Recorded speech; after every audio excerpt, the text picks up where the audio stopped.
maybe my roll call for all the board members, maybe I missed Rob. he was on there. All right, I'll go ahead. I apologize. Yes, sir. I'm ready. If that was, please rise.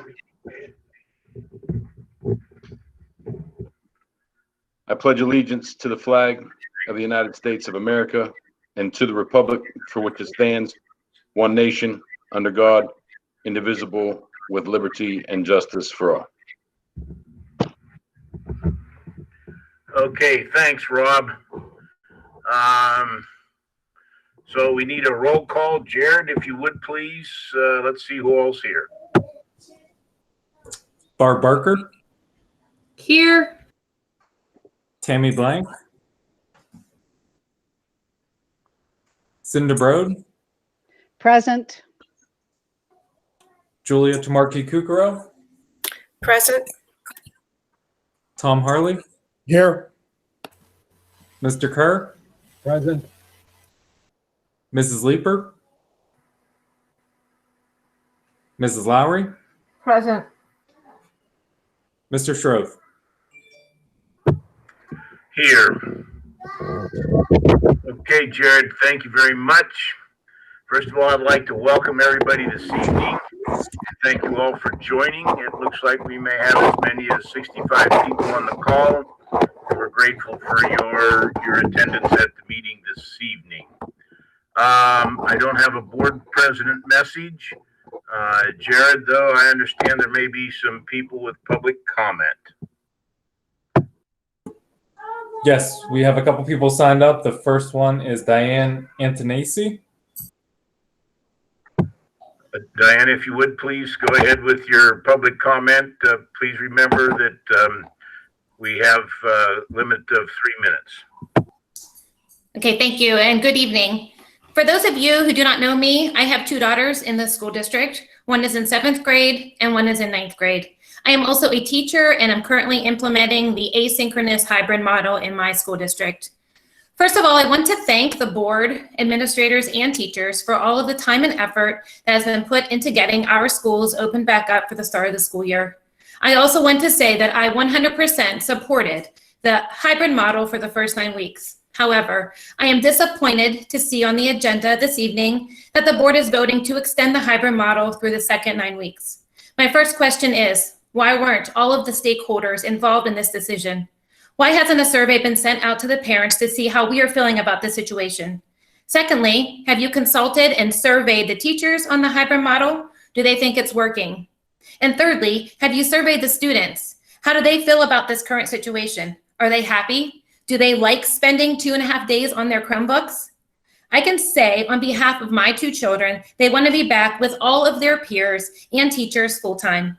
I know many parents in this district agree with me. In less than 24 hours, we have over 200 signatures on a petition to get our children back to school 5 days a week. I am asking the board this evening to table the vote to extend the hybrid model through the second 9 weeks and survey the parents, the students, and the teachers. If parents want their children back full-time, they should have that option, just as the parents who want their children home full-time do. The school board administrators and teachers have successfully implemented full-time face-to-face instruction in grades pre-K through 5 and 4 days a week in 6th grade. That opportunity should also be extended to students in grades 7 through 12 because their education is just as important. Thank you. Thank you, Diane. Who's next, Jared? Josie Cunningham. Josie, go ahead, please.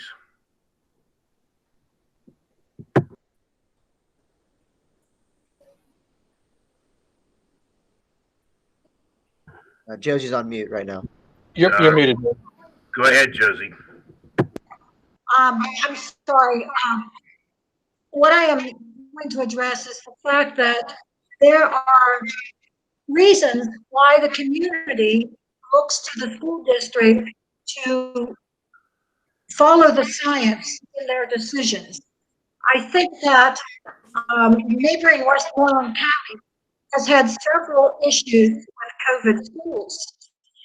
They have opened. I'm talking about Moreland and I'm talking about Ed Trafford. I think that what we have to understand is that there is a great deal of angst among parents being at home, but there's also angst within the community as to how and when the virus will recede. When we talk about putting our children in school, we're talking about putting a whole community at risk. What we are doing now is working. It is working. It is working because we have been able to contain the virus, even though in this county our count is going up. But it is very important that we think about the community as a whole. I do not have children in the district. I am a retired teacher. I understand the hard labor of the teachers during this crisis. Imagine if we have COVID strike and take out several teachers who can't be in the building, and getting substitutes is very difficult. I think that we have to understand that there is a hardship, but we just have to move through it for the betterment of the community. Children are resilient. They want to be with their friends. I have grandchildren who are in schools, and I understand that. But I also understand that we have a real responsibility to the community and to all the people within the community. Thank you. Okay, Josie, thank you very much. Jared, who's next? Faye Bradwick. Faye, go ahead, please. Okay, can you hear me? Yes, we can. Okay, all right. Okay, so we all know that these are unusual times and we've had to adapt and make a lot of changes in our life. The thing, in my immediate family, the family of choice that I have here in this town, consists of 3 grandparents who are all retired teachers and 4 grandchildren and their 4 parents. For us, we've been doing the synchronous learning for the kids, a 3rd grader, a 5th grader, and 2 7th graders. And we're making it work by using the 3 retired teacher grandparents as sort of the stewards overseeing the kids at our houses. This allows our 2 families, the 4 parents of the kids, they each have a restaurant and they're able to continue their businesses in this community, providing a lot of takeout food for people in town here. And they need for the 3 of us grandparents to stay healthy so that we can help take care of the kids while they're running these businesses. If we, the grandparents, get sick, then their restaurants may have to close because of us being sick and them not having the child care they need. If those 4 parents get sick, then the restaurants may have to close, and then we've got further issues with how to take care of the kids.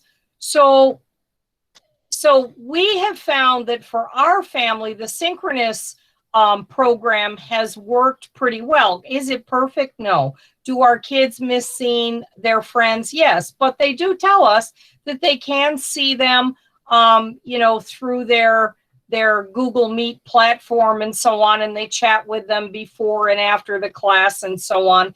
And that's filling a need. Is it perfect? No, it isn't perfect. But these are really difficult times. And we sort of feel that it would be beneficial for the board to continue the synchronous option and the hybrid delivery of everything, at least through the 2nd quarter, and see where we are at that point.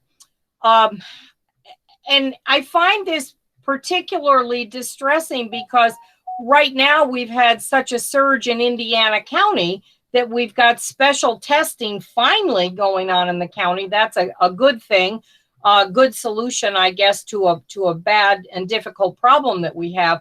But it doesn't seem to me like the time to bag the the hybrid model that we're using. And my 10-year-old grandson wanted me to tell you that he prefers to do his learning at home with his cousin so that while he's in class, he doesn't have to wear his mask. And he wanted me to tell you that.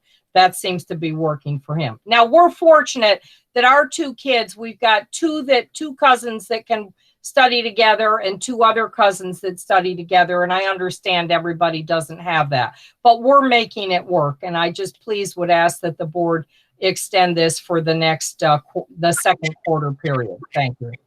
Okay, Faye, thank you. Jared, is there anyone else? That's all, sir. Okay, thank you all for your public comment. Is there anybody here from IAE, ASME, SGA, or STUCA? Nothing heard. It's your turn, Mike, Superintendent's report. Thank you, Mr. President. Thank you, everyone, for joining us this evening. Tonight, the Board of Directors will vote on whether or not to remain in the current hybrid model for the second 9 weeks or to change course. I understand this is a very difficult decision as the pandemic continues to present many obstacles and challenges for all of us. The safety of our students and staff are always at the forefront of our decision-making process, and we're here always striving to present the very best educational environment to our students. I think I speak for all of us when I say that this entire situation is frustrating, and this pandemic has put those two priorities at odds with each other. I know that no board member takes any part of this situation lightly, and they want our students safely back in schools as soon as they possibly can, and the work is already being underway. The district is continuing looking at our options, reviewing the data in regards to a gradual and complete reopening of schools. At last week's academic and extracurricular meeting, the Board of Directors requested to add the topic of reopening as a standing item at future meetings so that we can constantly make appropriate decisions based on the most accurate and up-to-date information we have. This will provide the flexibility to make adjustments as needed to meet the needs of our students by revisiting the decisions and the data related to it regularly. At the current time, we're also trying to reach out to our families in elementary school who are enrolled in the ideal or synchronous learning options to gauge their interest on returning.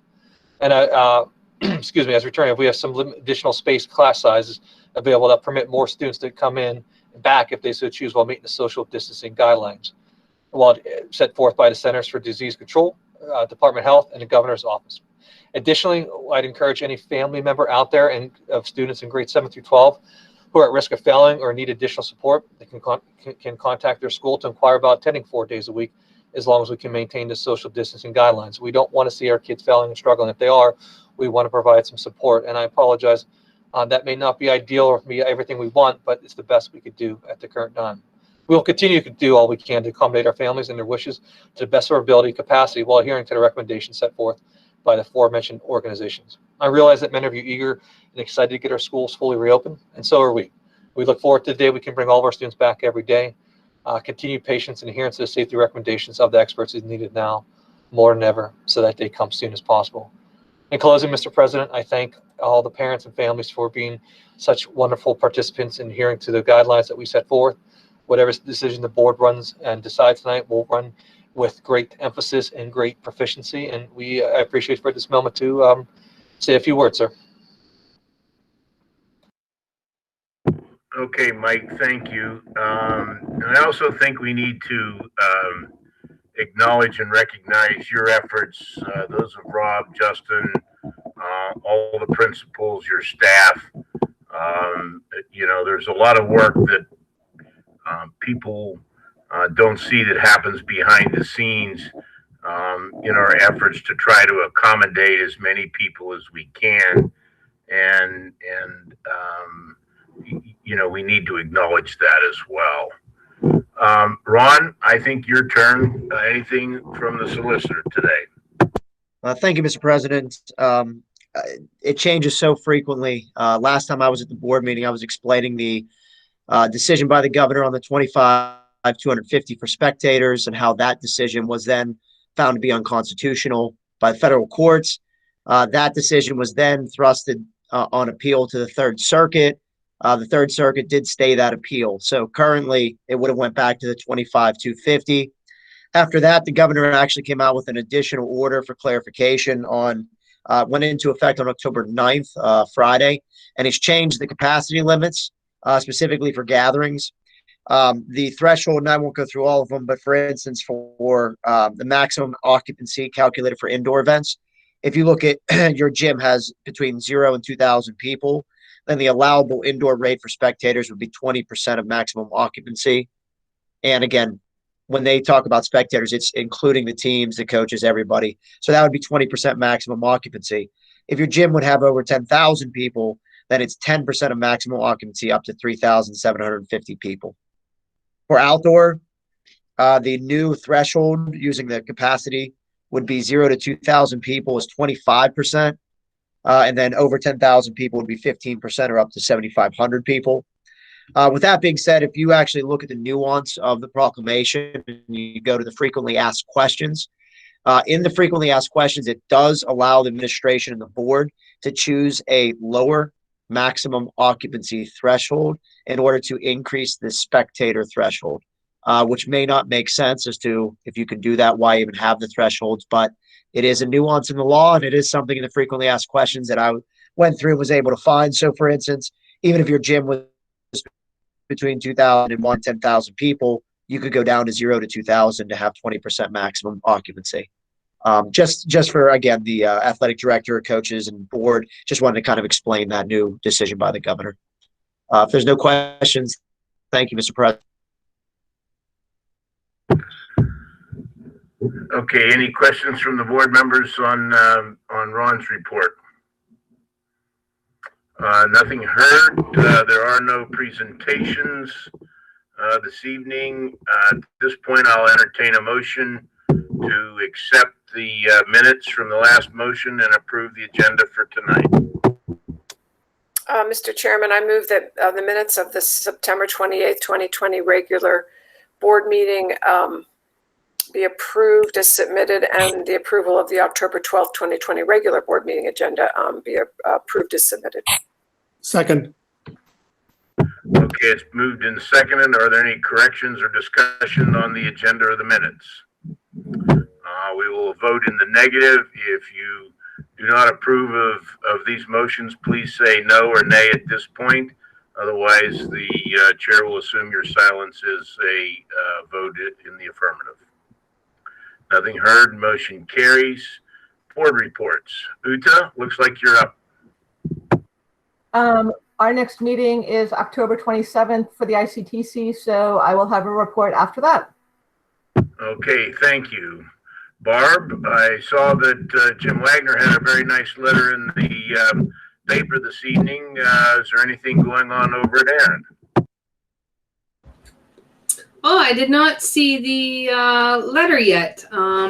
My subscription to the Gazette was being glitchy, and I need to contact the Gazette to figure out why I couldn't log in. But I'm trying to think. We haven't had a meeting. Jim did send us an email saying that future meetings will be virtual because of the limitations of the size of our boardroom, and with the governor's new guidelines for indoor occupancy limits. I can't think of anything else. Is there something you need to mention, Walter, from that article? No. He was just complimenting everyone on working together and trying to do a good job for all the school districts. But that's all. Thanks, Barb. Tom, it looks like Academic and Extracurricular Committee. Your turn. Thanks, Walter. We had a meeting on October 5th. I'll jog through the agenda items that we covered. We talked about the building level comp plans from Ben Franklin and East Pike with Mr. Urbani, Mr. Springer.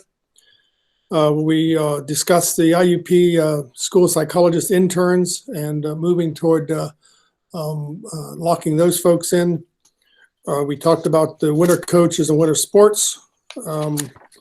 We discussed the junior high swimming pool and the YMCA lifeguard agreement. I think the committee is supporting both of those, moving those forward.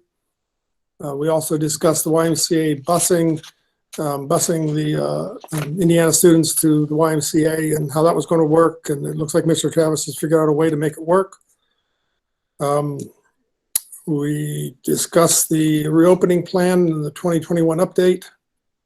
We had building level reports, and I had some academic parent-teacher team updates. So that was the meeting.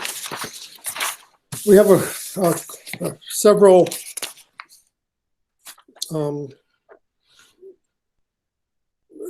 agenda items on the agenda tonight. I'm going to take, let me take 5.2 through 5.5 at once. Any objection? 5.2, I move that the building, based on the recommendation of the committee, the board approves the Title I comprehensive building level plans for Ben Franklin and East Pike as submitted. 5.3, the board extends the reopening plan to the end of the second night. I'm sorry. Let me skip over that when I come back to it. 5.4, the YMCA lifeguard agreement, that based on the recommendation of the committee, the board approves the agreement with the YMCA of Indiana County for lifeguard services, the junior high is submitted. 5.5, it's the school psychologist intern. Based on the recommendation of the committee, the board approves the administration to advertise for school psychologist intern for 21-22 school year at a cost not to exceed $30,000. So I would move that we have 5.2, 5.3, and 5.4. I'll move those forward. Is there any, I need a second on that? Correction, Tom, I think it's 5.2, 5.4, and 5.5. I'm sorry, that's what I thought I said. Please. Second. Okay, it's moved and seconded. Do we have any discussion from the board members on those three motions at this point? I'm really pleased to see that we're having the conversation and advertising for the school psychologist intern positions. We were a little late to the party last year and were unable to get somebody. And I think it's a wonderful opportunity for us to find a way to meet the needs of our students and also help a student in the IUP school psychology PhD program who is met the credentials for fulfilling this role. So I'm glad we're talking about this now. Okay, Ymca, thanks. Is there anybody else on the board that would like to comment or have questions or discussions on these motions? Okay. I have one. Okay, Barb, go ahead. 5.4, on the updated safety plan for the pool, is it, and I didn't get to see the latest update, is the opt-out option on the latest update for the safety of the pool? Yes. I believe that's true. Yes, Ms. Barker, good question. What we decided at the academic committee was that we'll allow them to opt out for this year. Right now, we're starting off with the life skills classroom and special needs. And then if we get to the point where we roll out to the other students, that opt out is available for this year. And then what we would do is bring it back and review that decision in the future. We thought with the pandemic, it was permissible at this time. And it's something we have to talk about and continue moving forward. To be clear, that's opt out of the swimming portion, but not the physical education.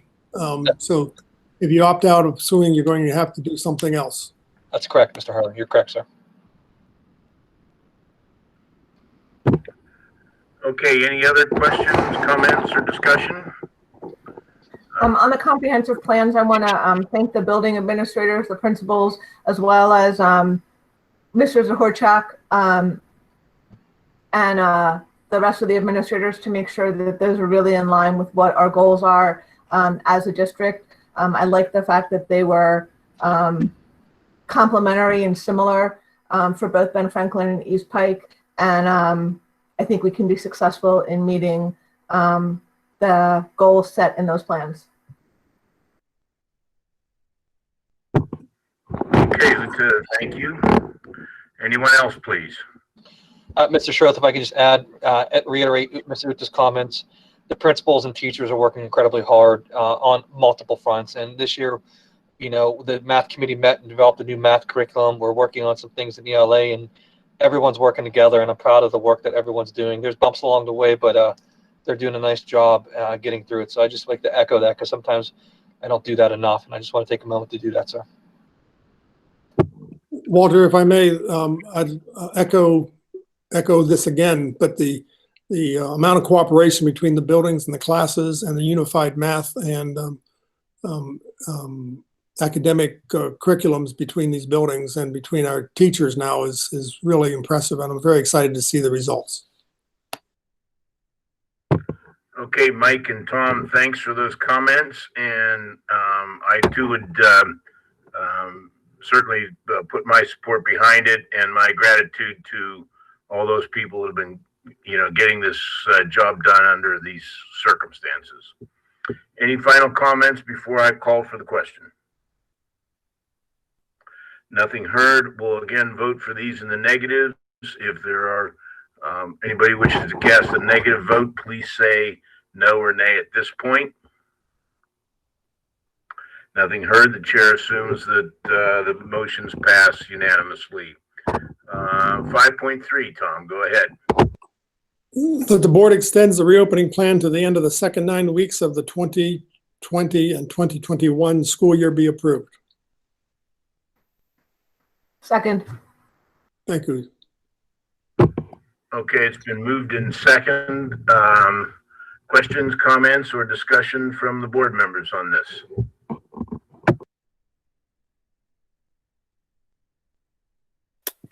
Walter, Mr. Schroth, I'd like to say that I certainly understand that there's room to differ here.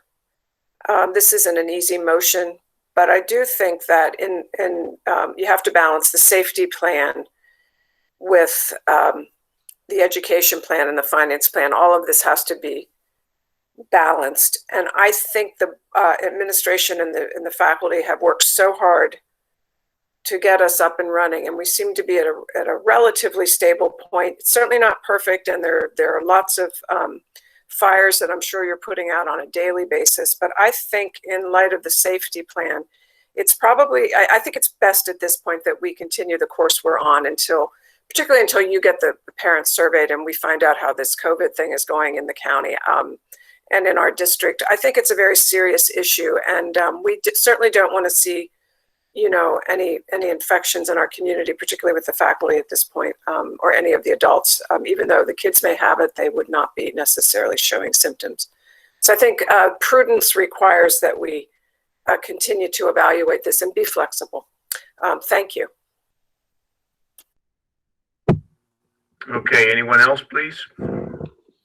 Walter, I think it's prudent to, as Julia said, to continue this path. I'm certainly open to looking at going to a different model. But I think we need to get more into the flu season, see what the situation, if the situation does become worse. But right now, we haven't had to shut down. We've had a consistency of education. I've seen the administration reaching out to kids that are struggling, offering them additional help on an ongoing basis, on an individual basis. If your child is struggling, for goodness sake, get a hold of the principal and the administration and see what can be done. My fear is that if we do go to a full opening, which would be the next step, we will lose the synchronous educational component. We will be at risk of being completely shut down, like some of our sister districts have been. I think we're much better off limping along until it becomes much more clear about what's going to happen this fall with the infection rate. The problem that we'll have with if this COVID gets into our buildings of actually being able to reopen before the beginning of the new year makes me very hesitant to make a major change at this point. I would certainly be open to discussing this as more data comes in and we see what we can do. But right now, what we are doing is keeping the kids in school, keeping the education happening. So I'm comfortable with at least at this point maintaining a steady as we go. Thank you. Okay, any other board members at this point? I'd like to chime in and say that I totally agree. we have looked at this whole situation from the beginning with an eye first to safety, safety for our students, safety for our teachers, and safety for our community. This is a public health crisis, and maybe children are not affected as much as elderly people, but that doesn't mean if we start getting cases in the schools that the teachers aren't going to get sick, the bus drivers, the coaches, the administration. It's an equal opportunity virus, and we need to be safe above all else. Do we need to say that we're not going to have any change in operating procedures clear until the end of the year? No, but we should look at it in chunks of time like we're doing. We certainly don't want to say, okay, we'll open up this week and then have to close next week. And then we'll open up this week and have to close again. That would be more detrimental, more damaging than what we're doing. And if there are issues, everybody needs to communicate. You know, talk to the administration, talk to the teachers. We'll try to work it out, but we have to be safe above all. Okay, anybody else, please?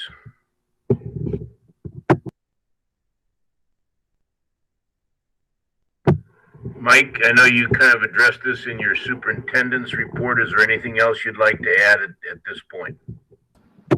No, sir. We'll continue to look at options and keep developing as the board has requested during an academic committee meeting. And I just want to reiterate, thank everyone for their patience. The families have been nothing but incredible. The teachers have met the moment. The administrators have done a great job, and we're all spread thin right now, and we're all in a tough position. But everyone's really being professional and doing the best they can. And I just want to take a moment to applaud that, be appreciative of that, because they have done an incredible job, sir.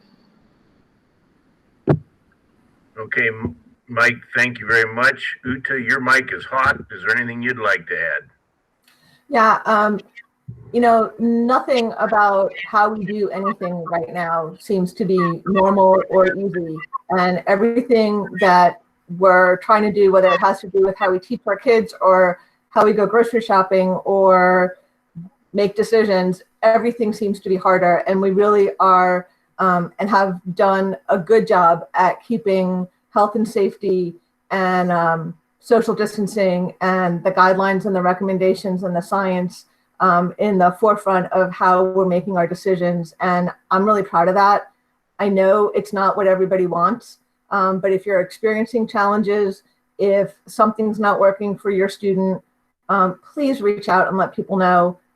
It really was upsetting to me that we heard through letters that, you know, students have been having problems for 3 weeks and they hadn't been addressed. Well, if nobody knows about it, we can't try to address that. So please reach out to the teachers, the building principals, and, you know, make them aware of the challenges so we can see what we can do. And hopefully together we can get to the point where some of those things that we are having to do right now won't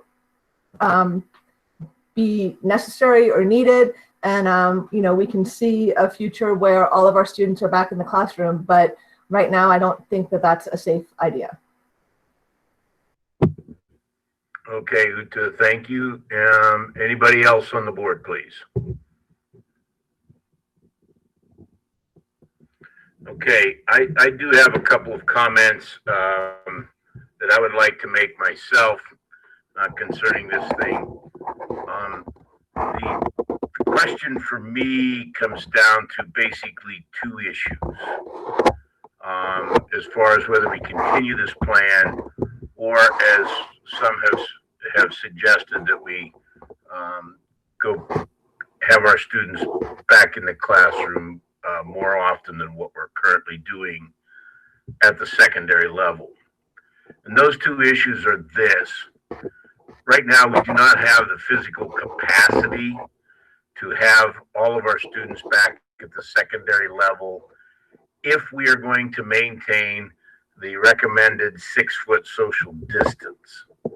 If we have the students come back full time, this board would have to except the fact that we could not maintain that 6-foot distance because we simply don't have the capacity in our own buildings. The second aspect that's of concern to me is we know the devil we have, and that's the hybrid model. The question is, what is the devil that we don't know? And the problem is that right now the system is working fairly well. We've avoided any disruptions. We've avoided any shutdowns. And one of the things that has always been told to me is that students need some regularity in their schedules. And that's something we did not see at all this spring. And we all felt pretty much like a ping pong ball throughout most of the summer.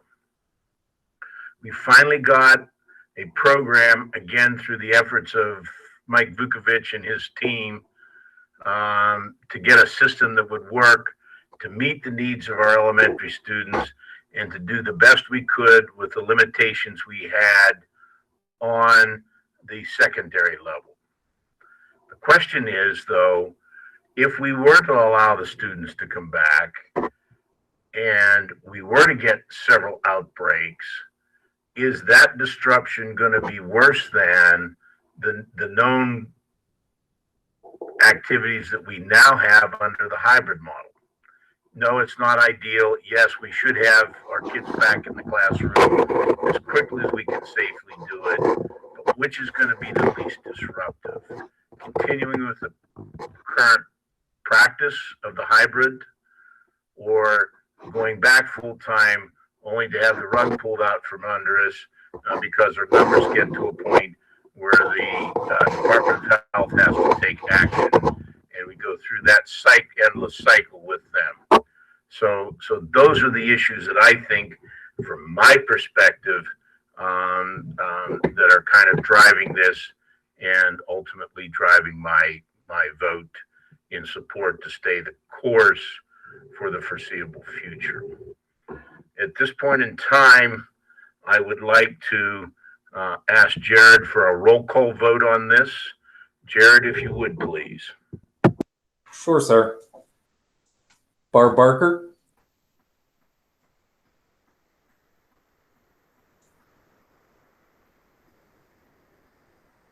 Barb Barker. Okay, that darn mute button again. Yes. Cinda Brode. Yes. Julia Tamarki Kukuro. Yes. Tom Harley. Yes. Mr. Kerr. Yes. Mrs. Lowry. Yes. Mr. Schroth. Yes. Motion passes 7-0.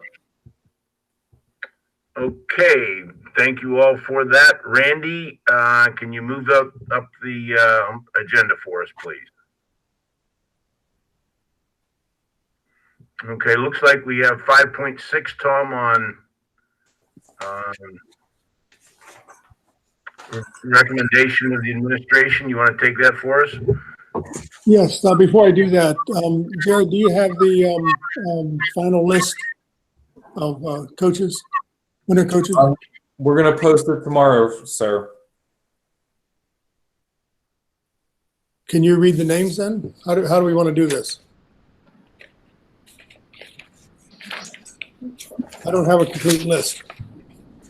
What we do, Mr. Repack, I'll defer to you, but what I'd recommend is taking the motion, approving it, get a second, and then we can state it and then read the names. Would you agree with that, Mr. Attorney Repack? Yes, sir. Unless we can put them up on the shared screen, that would be the other way to do it. I'll make the motion and somebody can second it. We'll see where we go. Based on the recommendation of the administration, the board approves the attached list of extra duty, extra pay assignments for the 2020 and 2021 school year. Second. Okay, it's moved and seconded. If we can have that information, then we can have some discussion, questions, or comments.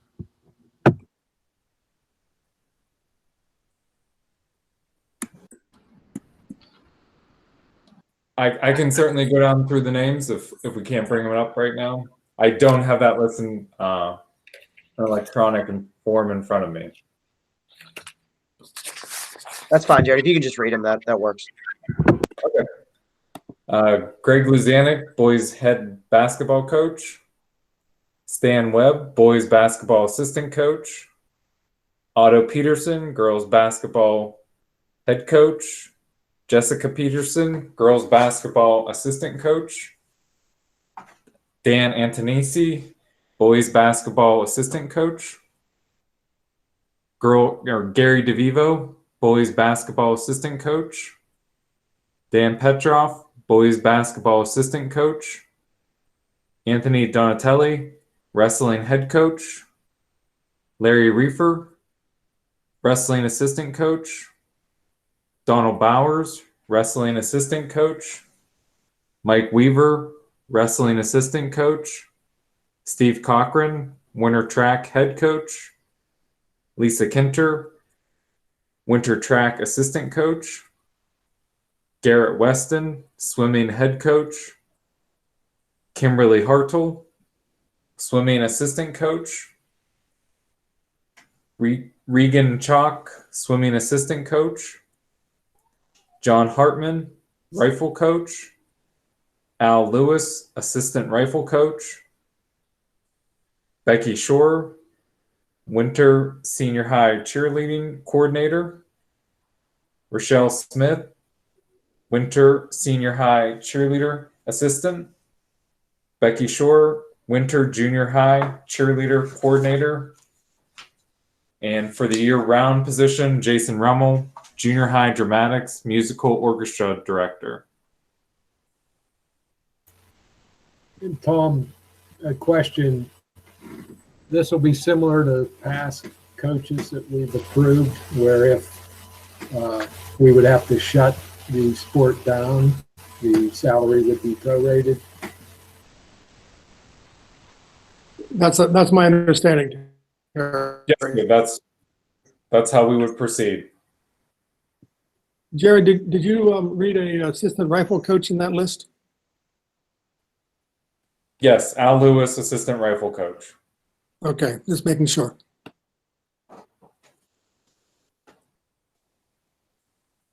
Okay, any questions, comments, or discussion from the board members on these extra duty, extra pay assignments? I just want to reiterate, same as I said last time, I support the skills and drills and the kids have the sports, but I do not support contact competitive sports at this time due to the pandemic.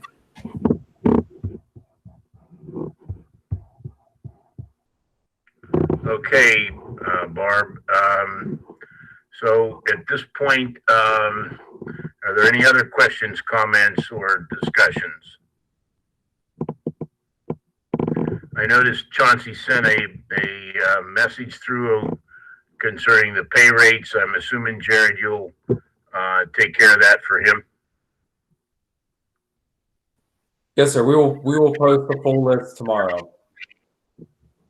Okay, he may have a deadline, so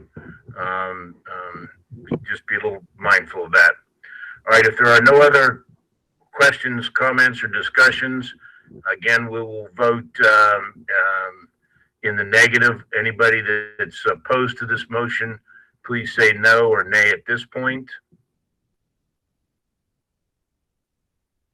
Barb, are you going to vote for this then? That is correct. Okay, then the chair assumes the silence is passed unanimously, and that everyone on the board meeting here has voted yes. Policy and Personnel Committee. Uta, your turn. Okay, we had a meeting this evening at 5:30. During that meeting, we discussed the agreement with IEP to be able to have student teachers serve as substitutes if they are qualified and eligible for that. This is a new agreement with IUP and helps address a potential of needing additional substitutes than we currently have available to us. We talked about year-round supplemental extra duty, extra pay assignments, and that we would prorate those similar to the way we prorate coach agreements. And the academic committee did issue their support moving forward with winter athletics, which falls in line with the hires that we just did. And we'll address the year-round supplemental pay, extra duty, extra pay at the next board meeting. We talked about the LPN vacancy at Ben Franklin, and then we did first readings of board policies 210, 113.1, 113.2, 113.4, 122, 123, 123.2, 103, 104, 247, 209, and 252, all which are on the agenda today for first reading. We talked about our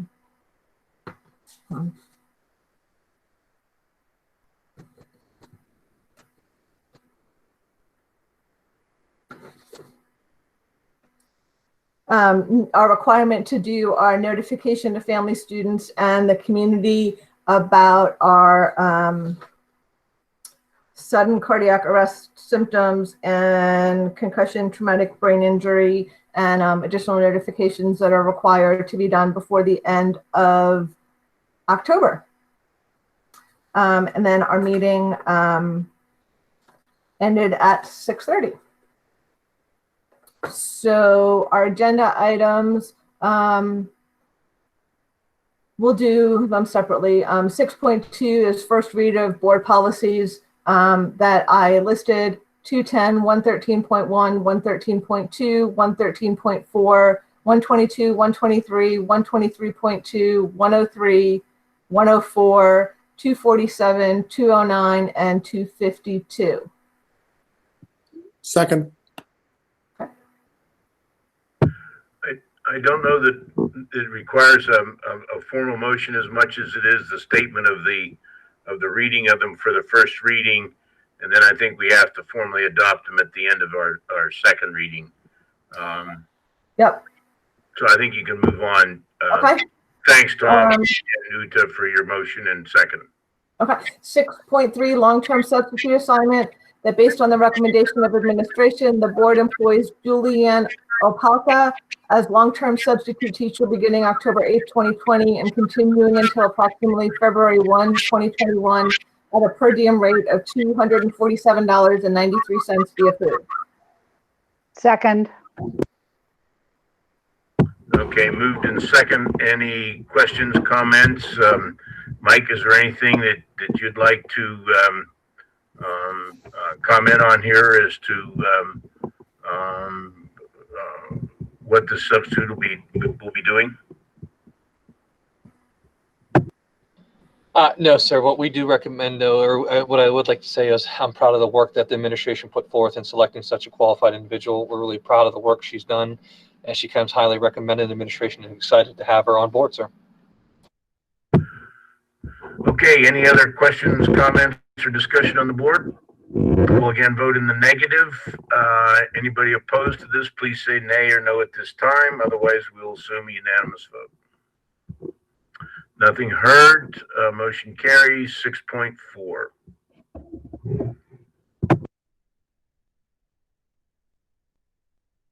Sorry. 6.4, employment of support staff. That based on the recommendation of administration, Alexis Wida be employed as an LPN effective October 12, 2020 at an hourly rate of $15. Said employment to be subject to her successful completion of a 90-day probationary period. And that based on the recommendation of administration, Caitlin Thomas be employed as a part-time paraeducator effective October 13, 2020 at an hourly rate of $12. Said employment to be subject to her successful completion of a 90-day probationary period. Second. Okay, moved in second. Questions, comments from the board? All those, again, will vote in the negative here. If you wish to vote no, please say no or nay at this point. Otherwise, the chair will assume it's unanimously accepted. Nothing heard. Motion carries. Request for leave of absence. 6.5, request for leave of absence. That a request for leave of absence submitted by Samantha Betta, senior high science teacher, in accordance to Article 11, Section 2 of the collective bargaining agreement, effective March 10th, 2021, after use of all but 10 sick days, 5 personal days, and 1 emergency day, and continued until the beginning of the 2021-2022 school year be approved. And that a request for leave of absence by Ruth Thomas, paraeducator, in accordance to Article 12, Section 3 of the collective bargaining agreement, be approved retroactive to August 24, 2020. Be approved. Okay. Do I have a, Tom, I believe, seconded that motion. Yes, sir. Okay, questions, comments, discussion? Again, we'll vote in the negative. All those opposed to these leaves of absence, please say no or nay. The chair assumes that the silence is unanimous approval. Motion so carried. Okay. Motion 6.6, leave extension request, that the board approve the leave granted to Megan Vales at the September 28, 2020 board meeting, be extended until November 9th, 2020, according to the terms and conditions of Article 11, Section 2 of the collective bargaining agreement. Second. Okay, it's been moved and second to extend that leave. Questions, comments, or discussion from the board? Cindy, your mic is hot. Did you want to say anything? No, I forgot to turn it off. I'm sorry. That's okay. Uta? No, I don't have anything to say. Okay, so nothing heard on that. We'll again vote in the negative. If you wish to oppose this, please say no or nay at this time. Nothing heard. The board assumes that the motion carried unanimously. 6.7, resignation of support staff. That the board accepts with regret the letter of resignation from Patty Wyatt, custodian, effective September 28, 2020, and authorizes the administration to post, advertise, and interview for the position. Second. Second. Okay, questions, comments, or discussion from the board? Nothing heard. Again, we'll vote in the negative. If you wish to vote no, please say no or nay now. Nothing heard. The chair assumes it was passed unanimously. All right, thanks, Uta. Terry, it looks like you're up. The only thing I have, Mr. Stroth, is that there's a committee meeting, Building Grounds Transportation Committee meeting next Monday night at 5:30, October 19th.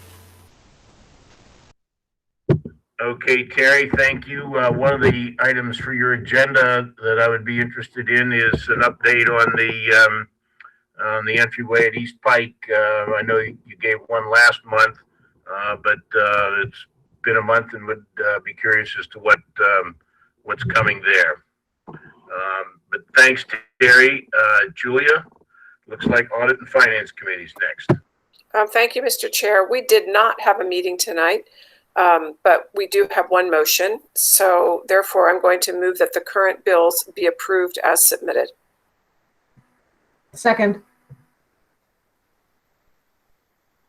Okay, moved in second. Questions, comments, or discussion on the current bills? Nothing heard. We'll again vote in the negative. If you oppose paying the current bills, please say no or nay at this point. Again, nothing heard. The chair assumes that it's unanimously approved. Okay, looks like we're down to closing at this point. There are no discussion items. Is there any public comment on agenda items? If so, please indicate now. Nothing heard. We had some enclosures this evening, enrollment report, treasurer's report. We also had an executive session from 6:30 to discuss personnel issues. Roll it on up, Randy, if you would, please. Okay, our next meeting will be a special meeting on October 26th at 7 p.m. Our next committee meetings will be Terry's Committee, Buildings and Grounds on October 19th and Julia's Audit and Finance Committee on the 26th. Both of those are at 5:30. May I have a motion to adjourn, please? So moved. Second. All those in favor, any opposed, vote, please say no or nay. Okay, motion carries and we do stand adjourned. Thank you all for coming this evening. Thanks, Walter. Thanks, Mike. Good night, everyone. Thank you. Hey, Josh. Just one question for Mike or anyone.